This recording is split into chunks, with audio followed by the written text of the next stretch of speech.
आस्था के नाम पे पाखंड नहीं है, वास्तव में आस्था ही पाखंड है। आस्था क्यों? क्या जरूरत है तुम्हें आस्था की? अगर तुम्हारे जीवन में तृष्णाएं हैं, लालसाएं हैं, तो ही तुम्हें जरूरत है आस्था की, क्योंकि आस्था कहीं ना कहीं उसकी पूर्ति करता होगा। भारत ने विश्व को कोई धर्म नहीं दिया है, भारत ने विश्व को धर्म के पाखंड से निकलने का रास्ता दिया है। जो बुद्ध का पूरा दर्शन है, जो शून्यवाद का पूरा दर्शन है, वो तुम्हें इस पाखंड से निकालता है। किसी का ईश्वर किसी से बड़ा नहीं, किसी का ईश्वर सबसे बड़ा नहीं, क्योंकि हम सभी ईश्वर हैं। ये दर्शन भी भारत देता है। तो भारत की धरती पे दो मुख्य दर्शन हैं जो ढूंढे गए, और ये दर्शन सत्य हैं जीवन के।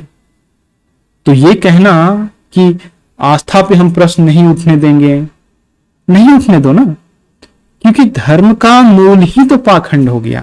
फिर अगर धर्म में आस्था की जगह है तो वो पाखंड है। तो बात को समझना, जो धर्म आस्था पे टिका है वो वास्तव में धर्म पाखंड ही है, क्योंकि आस्था की जरूरत पाखंडियों को होती है। आस्था की धर्म पाखंडियों को होती है और किसी को आस्था की जरूरत नहीं होती। जो रूप रंग व्यंग तरंग इन सबके धारणाओं से भी परे उठ चुका है, उसे आस्था की कोई आवश्यकता ही नहीं। आस्था को सिर्फ उन धर्मों को जरूरत है, जैसे ह्यूमन बींग्स जो है ना, उनके डिजायर्स हैं, तृष्णाएं हैं। वो जो तृष्णा की लहर है, उन लहरों को पूरा करने वाला तुम्हें अगर परमात्मा के रूप में कोई भी वस्तु दिखती है तो तुम्हें उसके प्रति आस्था होती है, क्योंकि तुम्हारे कुछ इच्छाओं को पूरी करता है। लेकिन यहां तो द्वैत है। एक इच्छाओं की पूर्ति होते ही किसी की इच्छाओं का तिरस्कार होना है, किसी की पूर्ति, किसी का तिरस्कार, किसी का अभाव। तो ये जो दोनों प्रक्रियाएं हैं, अंधकार और प्रकाश के स्व एग्जिस्टेंस की, इसमें जब मन उलझा रहता है तो तुम्हें आस्था की जरूरत पड़ती है। बुरे को अच्छे की तरफ, अच्छे को बुरे से वैर, है ना। कोई संघर्ष कर रहा है, बिना द्वेष रहित संघर्ष कर रहा है। अगर द्वेष रहित संघर्ष कर रहा है तो संघर्ष कैसा? समझना इस बात को।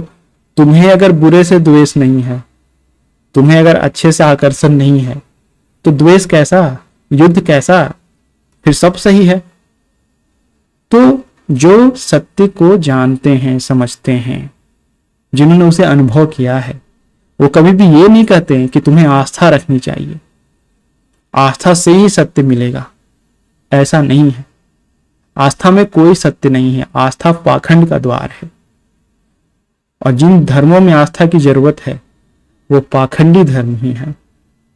तो आप इन धर्मों में ना होते हुए आप इनसे श्रेष्ठ हो। कोई कहे कि मैं रिलीजियस पर्सन हूं, मेरी बिलीफ है, सो पूर्णतः फुलिशनेस है, ईगो है, सूक्ष्म ईगो, सब्टल ईगो है वो। ऐसे लोगों से बचें, ऐसे धर्मों से बचें, तो आप पाखंड से बचोगे, आपका जीवन श्रेष्ठ होगा, आप श्रेष्ठतम की ओर बढ़ोगे। इन प्रेय में मत लगो, तुम श्रेष्ठ हो, श्रेय की ओर बढ़ो। धन्यवाद।